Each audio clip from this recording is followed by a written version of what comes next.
ఇవాళ కాంగ్రెస్ పార్టీ అధికారంలోకి రావడానికి అనేకమైనటువంటి మాటలు చెప్పినటువంటి సందర్భాన్ని మనం గుర్తు తెచ్చుకోవాలి. అధికారంలోకి వచ్చి 15 నెలలైంది. 15 నెలల్లో 1.5 కోట్ల అప్పులు తెచ్చారు, కానీ ఆడపిల్లలకు ఇచ్చిన ఏ ఒక్క వాగ్దానాన్ని కూడా పూర్తి చేయడం లేదు. నిన్ననేమో తులం బంగారం ఇయ్యమని చెప్పినారు.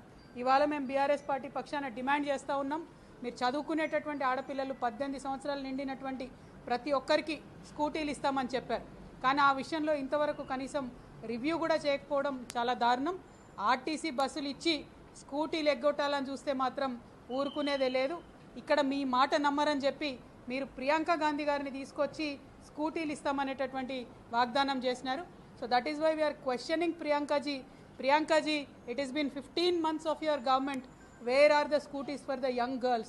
This is a question today in the minds of every person, and they are also writing postcards to Priyankaji. So we demand that this scooty should be immediately delivered to the young girls of Telangana. Thank you. Jai Telangana.